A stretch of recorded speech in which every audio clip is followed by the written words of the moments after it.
இது சுவிஸ் தமிழ் டிவியின் இன்றைய பிரதான செய்திகள். செய்தி ஆசிரியர் தேவா மதன். செய்திகளை வாசிக்கும் நான் துரையப்பா வினோத் கண்ணன். முதலில் தலைப்புச் செய்திகள்.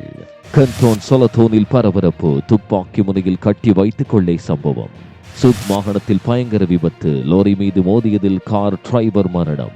சுவிட்சர்லாந்தில் பரவும் மற்றொரு ஆன்லைன் மோசடி குறித்து விடுக்கப்பட்ட எச்சரிக்கை. ஜெனீவாவில் குடிநீருக்கு ஏற்பட்டுள்ள பிரச்சனை. வெளியான புதிய தகவல்கள். சுவிட்சர்லாந்தின் இன்றைய செய்திகளுக்கான பிரதான அனுசரணை வழங்குபவர்கள். சூரிச் நகரில் கபி சில்க்ஸ் நிறுவனத்தாரின் 5ஆம் ஆண்டு நிறைவை முன்னிட்டு தூள் கிளப்பும் அதிரடி ஆடை விற்பனை. எதிர்வரும் அக்டோபர் 5ஆம் 6ஆம் தேதிகளில் ஆடை விற்பனையின் அதிசயத்தை தவறவிடாதீர்கள். கபி சில்க்ஸ், ஆடைகளின் சொர்க்காபுரி.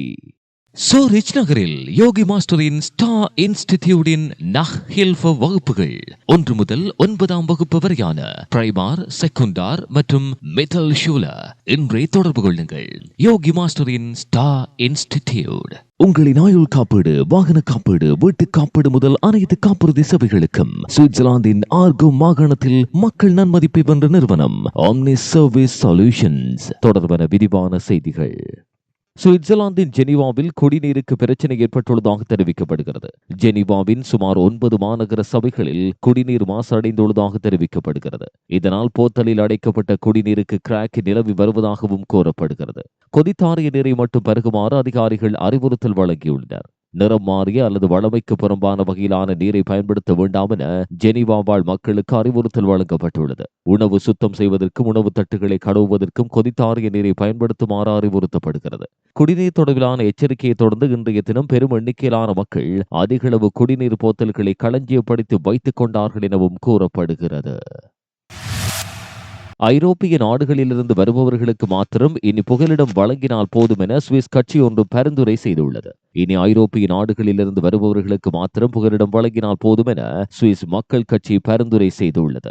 நாமே ஒரு சிறிய நாடுதான், ஆக உலகம் முழுவதிலும் உள்ளவர்களை நம் நாட்டுக்குள் கொண்டு வர முடியாது என்று சுவிஸ் மக்கள் கட்சி தலைவரான மார்சல் டெர்லிங் தெரிவித்துள்ளார். அத்துடன் புகலிடம் வழங்குவதற்கான வரைமுறைகளையும் மாற்ற வேண்டும் என்கிறார் அவர். அவரது கருத்தை சில வலதுசாரி கட்சிகள் வரவேற்றுள்ளன. அதே நேரத்தில் இது மொத்தமாக புகலிடம் கோரும் உரிமையை ஒழிக்கும் நோக்கத்துடன் செய்யப்படுவது போல உள்ளது. அது மனித தன்மையற்ற செயலாகும் என இடதுசாரி கட்சியான சோசியல் டெமோக்ராட்ஸ் கட்சி விமர்சித்துள்ளது. சுவிட்சர்லாந்தில் வயோதிபர்கள் தொடர்பில் புதிய தகவல் வெளியானது. சுமார் 85 வயதுக்கு மேற்பட்ட 90,000 பேர் தனிமையில் வாழ்ந்து வருவதாக தெரிவிக்கப்படுகிறது. இந்த வயதினை சேர்ந்த 37 வீதமானவர்கள் இவ்வாறு தனிமையில் வாழ்ந்து வருவதாக கூறப்படுகிறது. வயது முதிர்ந்தவர்கள் அதிக அளவில் தனிமையை உணர்வதாகவும் கூறப்படுகிறது. இவ்வாறு தனிமையில் இருப்பவர்களுக்கு வேறு உடல் உபாதைகள் ஏற்படக்கூடிய அபாயங்கள் காணப்படுவதாகவும் கூறப்படுகிறது. மன அழுத்தம், இரத்த அழுத்தம், ஞாபக மறதி உள்ளிட்ட நோய்களினால் பாதிக்கப்படக்கூடிய அபாயம் காணப்படுவதாக ஆய்வாளர்கள் எச்சரிக்கின்றனர். இவ்வாறான முதியவர்களுக்கு உதவிகள் வழங்கப்பட வேண்டியது அவசியமானது எனவும் சுட்டிக்காட்டப்பட்டுள்ளது. காலநிலை மாற்றம் மற்றும் உட்கட்டமைப்பு தேவைகள் காரணமாக இத்தாலி மற்றும் பிரான்சுடனான சுவிட்சர்லாந்தின் எல்லைகளில் சிறிய மாற்றங்களுக்கு சுவிஸ் அரசாங்கம் ஒப்புதல் வழங்கியுள்ளது. இதன் அடிப்படையில் காலநிலை மாற்றத்தால் உருகும் பனிப்பாறைகள் காரணமாக ஆல்ப்ஸ் மலை வழியாக செல்லும் இத்தாலியுடனான எல்லை சரி செய்யப்படும். இந்த மாற்றங்கள் அவசியமானவை, ஏனென்றால் பனிக்கட்டுகள் இந்த பகுதியில் இயற்கையான எல்லைகளை மாற்றியுள்ளன. புதிய எல்லையின் சரியான விவரங்கள் வெளியிடப்படவில்லை என்றாலும் திருத்தங்கள் குறைவாக இருக்கும் என்று பெடரல் கவுன்சில் வலியுறுத்தியுள்ளது. பிரான்சுடனான எல்லை மாற்றங்கள் முக்கியமாக பெர்லிஸ், டாக்ஸ் மற்றும் பார்டோனெக்ஸ் ஆகிய ஜெனீவா சமூகங்களை பாதிக்கும். சுவிட்சர்லாந்தும் பிரான்சும் புதிய உட்கட்டமைப்புக்கு, குறிப்பாக எல்லை தாண்டிய டிராம் பாதைக்கு இடமளிக்க சிறிய சமமான நிலப்பகுதிகளை பரிமாறிக்கொள்ளும். இந்த திட்டம் இரு நாடுகளுக்கு இடையான பொது போக்குவரத்தை மேம்படுத்துவதை நோக்கமாக கொண்டுள்ளது. இந்த மாற்றங்கள் சுவிட்சர்லாந்தின் சுற்றுச்சூழல் மாற்றங்களுக்கு ஏற்பவும் எல்லை தாண்டிய ஒத்துழைப்பை மேம்படுத்தும் முயற்சியை பிரதிபலிக்கின்றன. இந்த மாற்றங்கள் இரு நாடுகளாலும் ஒப்புக்கொள்ளப்பட்டதாகவும் உள்ளூர் சமூகங்களில் பெரிய தாக்கத்தை ஏற்படுத்தாது என்றும் பெடரல் கவுன்சில் குறிப்பிட்டது. சுவிஸ் தேசிய ரயில்வே நிறுவனமான SBBயிலிருந்து வரும் மின்னஞ்சல்களை போன்று போலி மின்னஞ்சல்களை பயன்படுத்தி ஒரு புதிய பிஷிங் மோசடி தற்போது சுவிட்சர்லாந்தில் பரவி வருகிறது. மோசடி மின்னஞ்சல்கள் பெறுநர்களுக்கு இணைப்பை கிளிக் செய்வதன் மூலம் அவர்களின் தனிப்பட்ட தகவலை புதுப்பிக்க அறிவுறுத்துகிறது. அவர்கள் இணங்கவில்லை என்றால் அவர்களின் கணக்குகள் தடுக்கப்படும் என்று அச்சுறுத்துகிறது. ஏமாற்று மின்னஞ்சல்கள் மிகவும் தொழில்முறை மற்றும் சட்டபூர்வமானதாக காணப்படுவதாக கூறப்படுகிறது. அதிகாரப்பூர்வ SBB லோகோ மற்றும் அதன் பிரெஞ்சு மற்றும் இத்தாலிய சுருக்கெழுத்துகள் ஆகியவற்றை கொண்டுள்ளது. இந்த விவரங்கள் பெறுநர்களை நம்புவதற்கும் தனிப்பட்ட தரவை பகிரும்படி அவர்களை தூண்டுவதற்கும் நோக்கமாக கொண்டுள்ளமையும் குறிப்பிடத்தக்கது. இந்த போலி மின்னஞ்சல்கள் தொடர்பாக SBB பொதுமக்களுக்கு எச்சரிக்கை விடுத்துள்ளது. இதுபோன்ற மின்னஞ்சல்களை பெறுபவர்கள் எந்த இணைப்புகளையும் கிளிக் செய்யாமலோ அல்லது எந்த ஒரு தனிப்பட்ட தகவலையும் வழங்காமலோ உடனடியாக அவற்றை நீக்குமாறு வலியுறுத்தியுள்ளது.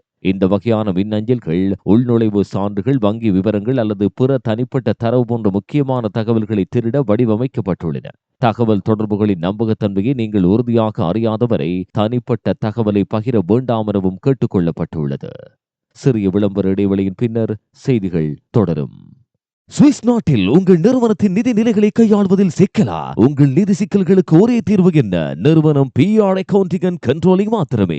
புகாட்டோங், ஸ்டோயர், ஊதிய நிர்வாகம், கம்பெனி நிர்வாகம் மற்றும் கம்பெனி நிறுவுதல் வரை அனைத்து நிதி சேவைகளையும் பெற்றிட இலவச ஆலோசனைகளுக்கு அழையுங்கள். சுவிட்சர்லாந்திலிருந்து இலங்கையின் எந்த பாகத்திற்கும் உங்கள் உறவுகளுக்கு பொதிகள் அனுப்ப வேண்டுமா? அப்படியாயின் நம்பிக்கையானதும் விரைவானதுமான சேவைக்கு ஏரோ கொரியரை நாடுங்கள். உங்கள் உறவு எங்களால் இணைகிறது. சுவிஸ் விலை ஒப்பீட்டு தளமான ஹலோ சேஃபின் புதிய கணக்கெடுப்பின் பிரகாரம் சுவிட்சர்லாந்து ஐரோப்பாவில் மிகவும் விலை உயர்ந்த பயண இடமாக அதிகாரப்பூர்வமாக பெயரிடப்பட்டுள்ளது. 39 நாடுகளில் பயண செலவுகளை ஆய்வு செய்த ஆய்வில் சுவிட்சர்லாந்தில் தங்குமிடம், உணவு மற்றும் போக்குவரத்துக்கு சராசரியாக ஒரு நபருக்கு 225 சுவிஸ் பிராங்குகள் தினசரி பட்ஜெட் தேவைப்படுகிறது. சுவிட்சர்லாந்து ஐரோப்பாவில் மட்டும் விலை உயர்ந்ததல்ல, இது உலகளவில் 6வது மிக விலை உயர்ந்த இடமாக உள்ளது.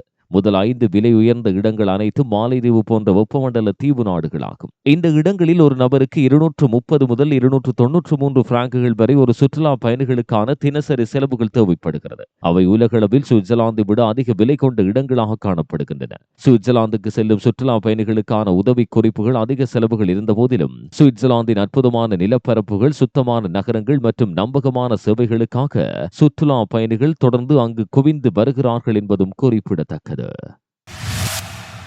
வெள்ளிக்கிழமை பிற்பகல் அல்டோஃபில் கத்தியுடன் சுற்றித் திரிந்த ஒரு பெண்ணை ஊரி கண்டோனல் போலீசார் கைது செய்தனர். அந்த பெண் ஒரு மருத்துவரின் கண்காணிப்பில் தற்போது வைக்கப்பட்டுள்ளார். எனினும் குறித்த பெண்ணினால் யாருக்கும் காயம் ஏற்படவில்லை என தெரிவிக்கப்படுகிறது. இந்த சம்பவம் பற்றி மேலும் தெரிய வருகையில், அல்டோஃபில் ஒரு பெண் கத்தியோடு சுற்றித் திரிவதாக வெள்ளிக்கிழமை பிற்பகல் காவல்துறைக்கு ஒரு தகவல் கிடைத்தது. இதனைத் தொடர்ந்து ரோந்து பணியில் ஈடுபட்ட போலீசார் காவல் நிலையம் அருகில் 45 வயது பெண்ணை கைது செய்ய முடிந்ததாக தெரிவித்தனர். எனினும் குறித்த பெண் யார், எதற்காக இவ்வாறு கத்தியுடன் அலைந்து திரிந்தார் என்பது தொடர்பான மேலதிக தகவல்கள் ஏதும் வெளியாகவில்லை. இந்த சம்பவம் பற்றிய மேலதிக விசாரணைகளை தற்போது போலீசார் மேற்கொள்கின்றனர்.